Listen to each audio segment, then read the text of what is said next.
بسم اللہ الرحمن الرحیم۔ السلام علیکم۔ عمران سیدھا بڑے پادری کے پاس چلا گیا۔ اپنے آپ کو کسی ایسے علاقے کا پناہ گزین ظاہر کیا جس پر مسلمانوں کا قبضہ ہو گیا تھا۔ اس نے اس طرح باتیں کی جیسے اس پر مذہب کا جنون طاری ہے اور وہ خدا کی تلاش میں مارا پھر رہا ہے۔ اس نے کہا کہ اس کی بیوی اور بچے مسلمانوں کے ہاتھوں مارے گئے ہیں۔ اسے ان بچوں کا اور بیوی کا کوئی غم نہیں۔ اس نے بے تابی سے خواہش ظاہر کی کہ وہ کلیسا کی خدمت کرنا چاہتا ہے، کیونکہ اس نے سنا ہے کہ خدا اور روحانی سکون کلیسا میں ہے۔ اس نے اپنا نام جان گنتھر بتایا۔ اور میں نے تو اسلام قبول کر ہی لیا تھا، عمران نے پادری سے کہا۔ ان کے ایک مولوی نے کہا تھا کہ خدا مسجد میں ہے۔ میری بیوی اور میرے بچے مجھ سے نالاں اور شاکی تھے کہ میں کوئی کام کاج نہیں کرتا تھا۔ خدا اور روحانی سکون کی تلاش میں مارا پھرتا رہتا تھا۔ میں خدا کے وجود پر یقین رکھتا ہوں۔ وہ خدا ہی تھا جس نے میری بیوی کو مسلمانوں کے ہاتھوں مروا کر اپنی پناہ میں لے لیا، کیونکہ جو اس کا خاوند تھا اسے روٹی نہیں دیتا تھا۔ وہ خدا ہی تھا جس نے میرے بچوں کو بھی سنبھال لیا، کیونکہ وہ ماں کے بغیر رہ نہیں سکتے تھے، اور میں جو ان کا باپ تھا ان کی طرف سے بے پرواہ تھا۔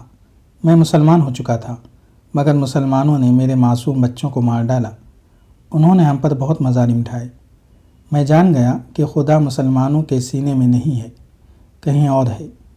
اس نے اچانک پادری کے کندھے تھام کر اسے جھنجھوڑا اور دانت پیس کر پوچھا، مقدس باپ، مجھے بتاؤ، میں پاگل تو نہیں ہو گیا؟ میں اپنی جان اپنے ہاتھوں لے لوں گا۔ میں اگلے جہان تمہارا گریبان پکڑ کر خدا کے سامنے لے جاؤں گا اور کہوں گا کہ یہ شخص مذہبی پیشوا نہیں، ایک ڈھونگ تھا۔ اس نے مذہب کے نام پر لوگوں کو دھوکے دیے ہیں۔ اس کی ذہنی کیفیت ایسی ہو گئی کہ صلیب اعظم کا محافظ چونک پڑا۔ اس نے عمران کے سر پر ہاتھ رکھ کر کہا، تم میرے غمزدہ بیٹے ہو۔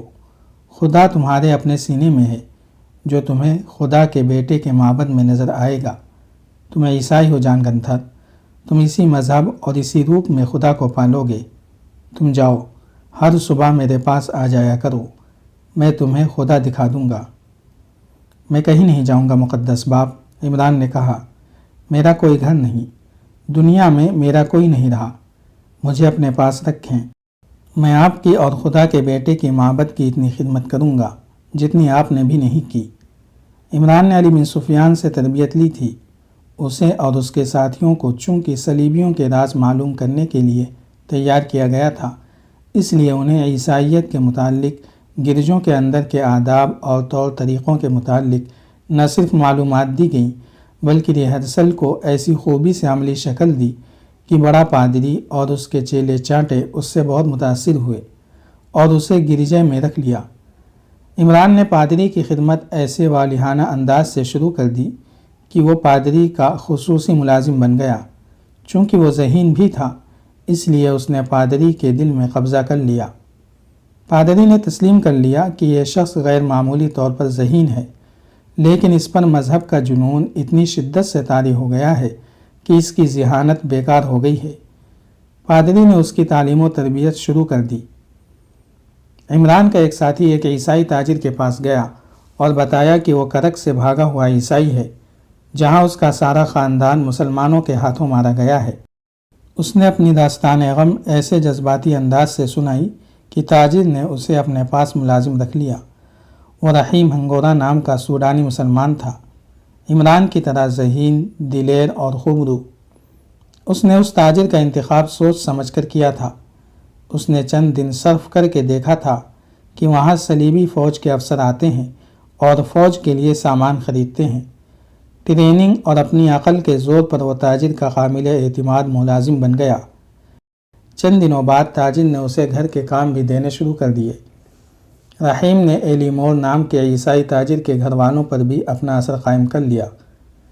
اس کامیابی کی وجہ یہ تھی کہ اس نے تاجر کی بیوی، اس کی جوان بیٹی اور بیٹے کو ایسے انداز سے اپنی تباہی کی کہانی سنائی تھی کہ ان سب کے آنسو نکل آئے تھے۔ اس نے انہیں بتایا کہ اس کا مکان انہی کے مکان جیسا تھا، ایسی ہی سجاوٹ تھی، ایسا ہی سامان تھا، اعلیٰ نسل کا ایک گھوڑا تھا، تاجر کی بیٹی جیسی خوبصورت جوان بہن تھی، اس کے گھر میں حاجت مندوں کو نوکر رکھا جاتا اور بھوکوں کو کھانا کھلایا جاتا تھا۔ اب خدا نے یہ دن دکھایا ہے کہ میں نوکری کر رہا ہوں۔ تاجر کی بیٹی ایلس اس سے کچھ زیادہ ہی متاثر ہوئی۔ وہ رحیم سے اس کی بہن کے متعلق ہی پوچھتی رہی۔ رحیم نے کہا، وہ بالکل تمہاری طرح تھی۔ تمہیں دیکھ کر مجھے بہن اور زیادہ یاد آنے لگی ہے۔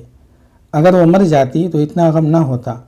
غم یہ ہے کہ مسلمان اسے اٹھا لے گئے ہیں۔ تم سمجھ سکتی ہو کہ اس کا کیا حال ہو رہا ہوگا۔ مجھے اب یہی غم کھائے جا رہا ہے کہ اسے مسلمانوں سے کس طرح رہائی دلاؤں۔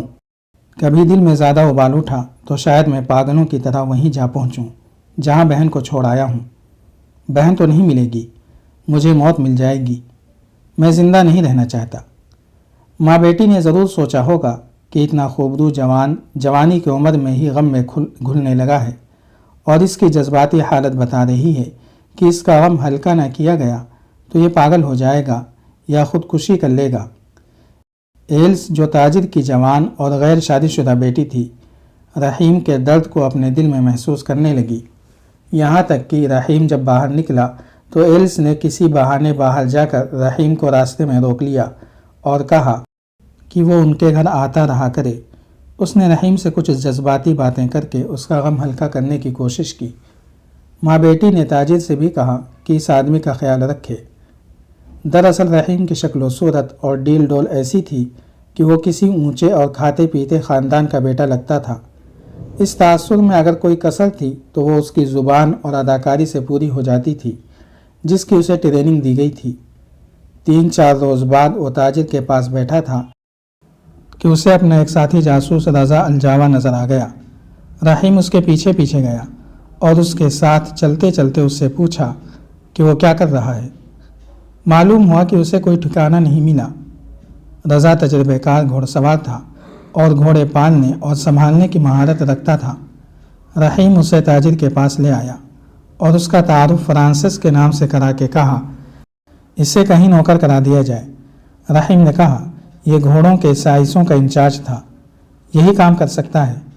تاجر نے کہا کہ اس کے پاس بڑے بڑے فوجی افسر آتے رہتے ہیں، ان کی وساطت سے وہ فرانسس کو ملازمت دلا دے گا۔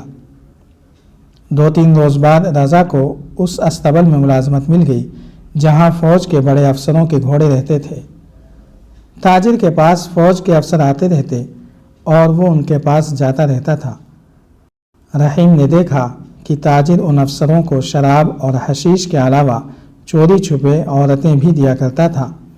اس طرح اس نے ان سب کو اپنی مٹھی میں لے رکھا تھا۔ رحیم تاجر کو صلاح الدین ایوبی اور نور الدین زنگی کے خلاف بھڑکاتا رہتا اور اس خواہش کا اظہار کرتا رہتا تھا کہ صلیبی فوج پورے عرب اور مصر پر قابض ہو جائے اور کوئی مسلمان زندہ نہ رہے۔ اس خواہش میں وہ بعض اوقات اتنا بے تاب اور بے قابو نظر آتا تھا جیسے ہی کرا کے مسلمانوں کا خون پی لے گا۔ تاجر اسے تسلی دیتا رہتا تھا کہ صلیبی فوج اس کی خواہش پوری کر دے گی۔ وہ صلیبی فوج کے ان افسروں کو بھی برا بھلا کہنے لگتا تھا جو اقرا میں بیٹھے عیش کر رہے تھے۔ ان جذباتی باتوں کے ساتھ ساتھ رحیم عقل مندی کی باتیں بھی کرتا تھا اور مسلمانوں کو شکست دینے کے لیے ایسے جنگی نقشے اور منصوبے بناتا تھا کہ تاجر اسے غیر معمولی طور پر دانش مند سمجھتا تھا۔ ایسے ہی جذبات اور دانش مندانہ باتوں کا نتیجہ تھا کہ تاجر نے اسے وہ فوجی راز دینے شروع کر دیے جو اسے فوجی افسروں سے حاصل ہوتے تھے۔ اس کے ساتھ ہی ایلس رحیم کی گرویدہ ہو گئی۔